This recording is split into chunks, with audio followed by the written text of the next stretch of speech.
phrase that travels as far as Europe? No. No. I don't think it travels. Sucker to see Berlin to see whether or not it was a well-known phrase? No. No. I thought you'd give us something to talk about. It certainly has that. Yeah. That's the next Get 10 minutes out of that. 9 to 12 months of interview time locked in just on that. Does not travel very well. So what has been the stock standard response to the question, well, you know, where did you get your title suck it and see from? Yeah.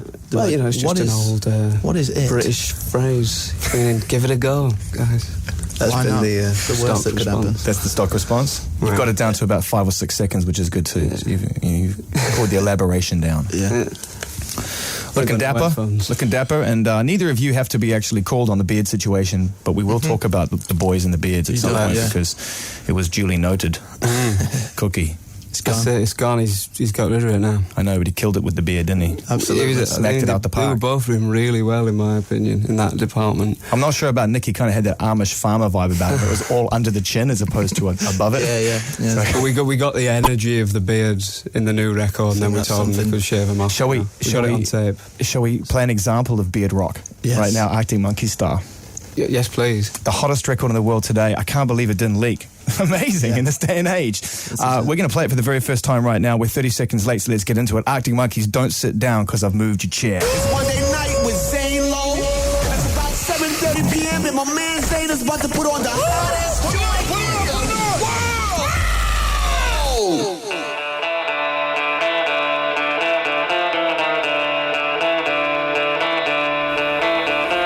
Break a mirror, roll the dice, run with scissors through a chip and firefight, go into business with a grizzly bear,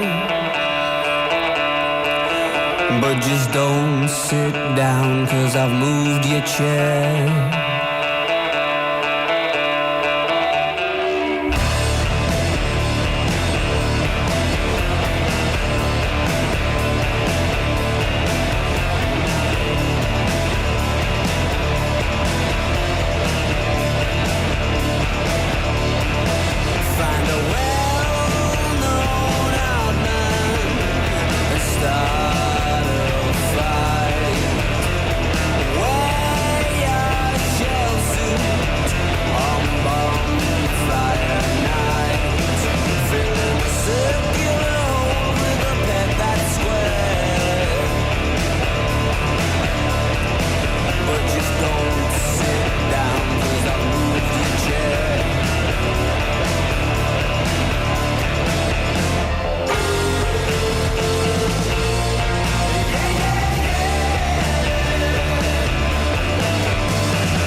Tell me how it tastes.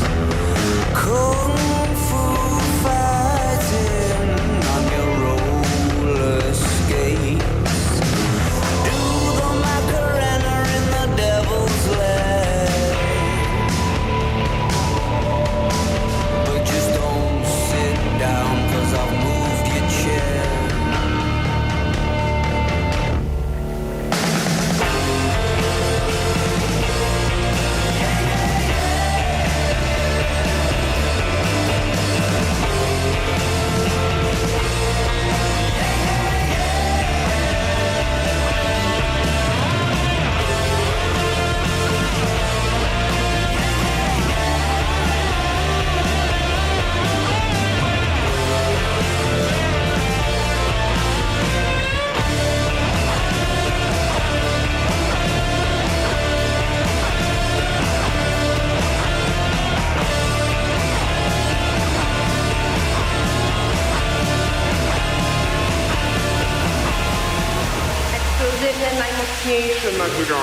Exclusive Zane Lowe hottest record. Cheeky riff that in it. It's just that little. Who wrote that one? Is that a Turner original? Yeah. It's a strong riff. Thank you very much. Where were you and what were you wearing when you wrote that riff? Little. Nothing. Very Nothing. little. Was that an early morning? Shining. It was I don't know. I can't remember, you know. Oh, he's lying. It's only been a few months. Yeah. Well, let you off the hook. Hottest record in the world today, Don't Sit Down Because I Moved Your Chair. It's all like brooding and like, you know, creeping around the corner. Just looking out the corner of your eye and then... Watch out! Like that record's a lot. That's predictable response from me, given my history of the band. Could have been rubbish, but it's not, is it? It's wicked, heavy, detuned rock and roll business, and people love it. We'll get to the text in a second, but we've got Alex Turner and Matt Halders both in the studio on radio and also online at bbc.co.uk/Radio 1 on camera. So let's make the most of it. Where did this one feature in the creation of the record? A standard question to start. Pretty early on, actually. I'm going to take... Yeah, pretty near the start. Set the scene, set the tone a little bit? I gave somebody this advice because I had moved the chair. Is that what it was? Yeah. It's real life. And I didn't want to... So you moved the chair and then you the would... chair said, mate, don't sit down because I've moved your chair. But not to be cheeky. Well, not that you had a usually- conscience no. after pulling the chair Yeah, down. no, It was usually just it's like a prank that you have I to needed a seat for myself, and then James Ford, our producer, said That's a hook. he said it sounds like he said, you know what, knows one it was like way, that moment in that Red Hot Chili Peppers documentary when Rick Rubin tells Anthony Kiedis to go and write a song about chicks in cars. And he obliges. So he dared you to go and write a song about Sid. We just thought, yeah, if that's what you can't do, then what ridiculous list of ill-advised things can you do? Don't sit down for a while, fellas, because there's a lot of people out there sizing up to prank you now. This is it. Sizing up to whip that chair from out from underneath you. That's it, yeah. And then, of course, will come the stock standard response. Don't sit down, because I've moved your chair. Yeah. It's wicked, man. So it's the first official single proper after Brick by Brick, which you guys just put out on your website as kind of like a, hey, we're here, we're back, we've made this new record, which features on the album. And I think a lot of people want to know what kind of Arctic Monkeys record it is, because at the moment there seems to be two types of Arctic Monkeys records. There's the one that kind of was the debut record, very sort of sharp, dry observations on things that you see in a more sort of straight ahead basis. And then as you move closer to Humbug, it was kind of like, okay, I'm going to sort of open my imagination a bit more and make it a little bit, Is it a mix of both, or have you gone? It is. I think it really is a mix of like all three of them in a way, like especially like lyrically anyway, it's sort of a bit, it's got kind of elements of all. I think it's got a sense of humour like the first record's got, and perhaps the other two have less. This one does as well, but then this new one I think really, it's got a bit more of that back, and then I don't know, it's just it's sort of, like a mixture of all the other three, a bit of new. Made him wanted me to ask you, because he was thinking, he was like, do you think that's a conscious thing? Because I was talking to the fact that you come back in to hang out and talk about your record.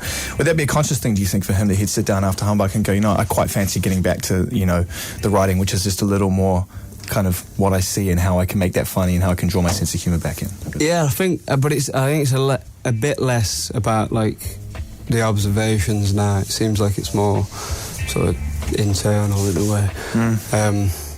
Which a bit of kind of Humbug, I suppose, was like that, but it's more balanced now. I feel it's not quite as like mystical. Some of that maybe was lyrically. Mystic Owl. But then at the same time, it's not about the chip shop either. Like, you know what I mean? Right. Fair enough. Yeah. You moved to LA to record it after you moved back to the UK to live. I don't get that at all, but fair enough. You're living back here, though, right? I'm back here. Back here, but you moved to LA to go and record the record. We sort of just went out there for a few weeks, having prepared it all, like in London. Destroying fancy Hollywood mansions. Apparently so. Tearing it down. Just set it on fire. That's what I did. We all know this is obviously nonsense, right? I mean, you don't strike me as the kind of band that are going to walk into anyone's house and be every telly went out at every window. In that house. Don't come home because I've moved your telly. That's it. The general vibe. Yeah. Sounds like it was a fun record to make. Certainly by the the size of the beard. Sounds like everyone was pretty relaxed. Let the personal grooming disappear a a little bit. We had a lot of fun. Yeah. Did you have a pool? All about the sunshine. Did you have a pool? Yeah. Well, it wasn't a very good pool. I had access to a pool. You had access to the neighbour's pool. Is that what you're saying? Yeah, I would just hedge hopping. And You were keeping fit because obviously you had the thing. Well, not a lot of people knew about the arm. no, I still need to. Did you not tweet that Still one? need to get on that. Well, have we sort of spoken about the arm? Is that out in public? People know about it's up it. for grabs. I can run with the it. subject of the arm. I can run with it. Yeah, I get mean, into the arm. I only talk about it a lot amongst ourselves to make them aware that. I did break my arm. That you're tough. And I've come out the back of it. Yeah. Yeah, you should. I mean, I don't know if we can actually show the scar, but it's an incredible piece of art. Shot it after. Yeah. Well, we are on camera live. You I know, can't. it's more a strip show. All of a sudden, I think my mum's watching. So basically, you were boxing and you threw a punch wrong. Yeah. And it was a real heavy break because I've seen the X-ray. It's a hardcore break, isn't it, man? Yeah, I punched a man so hard that I snapped my arm. This was all part of training, obviously. This wasn't mild-mannered Matt Helders and a rare sign of aggression. No, yeah, I took it a bit too far. Started sparring and then disaster. Was there talk about the future of the drummer is in doubt? For about an hour, but then I had like an operation straight away. Amazing. And the surgeon were like, "You a fan of Def Leppard?" Like, he actually did. Did he say that? Just as I was going under. With a wry smile, I assume. And I was like, yeah, thanks. He is an amazing drummer, though. But yeah, I watched a bit of him on YouTube while I was recovering. Incredible. To just in case. I like getting prepared. Well, okay. I think I've got an old set of V drums in loft. And some pedals. We're glad you're back. Obviously, can we expect? Have you invented any fills on this new record? I mean, the Pretty Visitors fill is kind of an invention. It got you on the cover of many drummer magazines, which we're very proud of. Obviously, very proud of. Or just me, clearly by the clever. They're just used to it. You know. Any fills? There might be a few original things on there. You know, a few beats that have never been done before. Yeah. So like just basically nothing crazy. I didn't want to. It's not my style to show up, as you all know. No, nothing like that. I still can't do that. It's not. Yeah, I mean, there's a bit. There's some fast. Some tidy drums. A bit of business. Tidy drumming. We were going to play another Arctic Monkeys record here, but we started with 3 and we've played Don't Sit Down because I moved your chair, and I'll play that again before the end of the show because everyone wants to hear it again without even asking a question. So I'm going to play. You know about Odd Future? You guys are all over Odd Future right now. You know about this crew. We're going to play the Frank Ocean record. I think you guys will like that. We'll come back and we'll wrap it up with Alex and Matt from Arctic Monkeys. Don't Sit Down because I moved your chair up and on the Hottest Records blog, and also you can stream it through their site, I believe, as well. Right. Stop. Let me do it.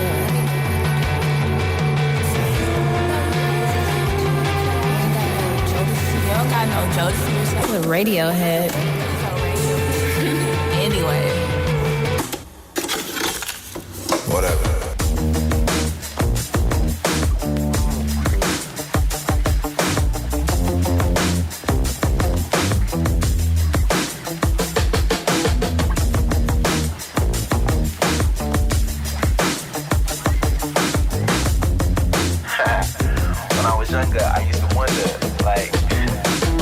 If I was singing songs, just to sing the songs. If I was singing, cause that's what the wanted. I couldn't play guitar like Van Halen.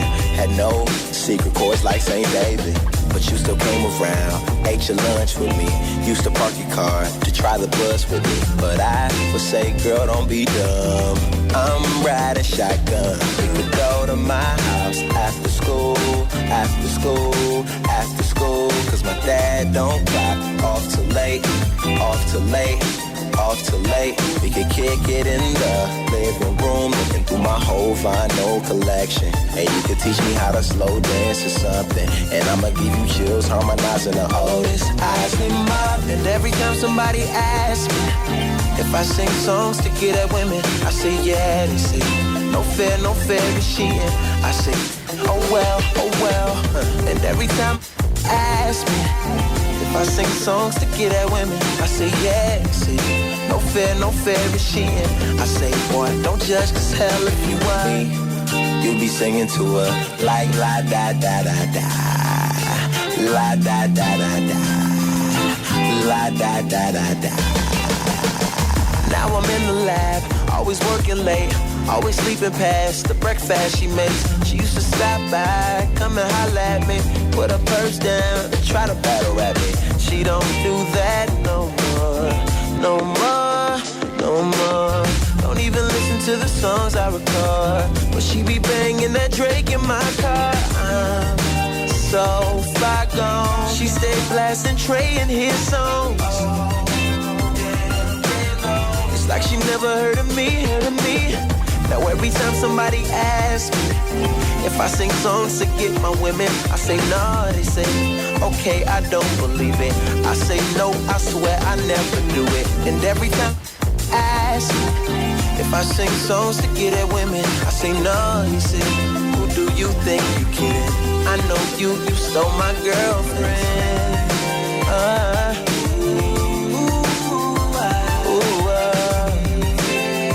Yeah, fair enough. You see, I just don't play fair, but it's fair enough, 'cause your girl broke my heart. Exciting music from Frank Ocean, all part of the Odd Future Collective out of Los Angeles, California. Incredibly exciting young rap collective. Pretty hairy subject matter going on in a lot of their rhymes, but if you can stomach it, the flow and the approach to beats and everything else is amazing. You still hungry for the rap? Yeah, I've been listening to Tyler, the Creator, a bit. Yeah. Yonkers. Yeah, he spits a 6/16. Yeah, it is, yeah. It's, got it in. I like it. Yeah.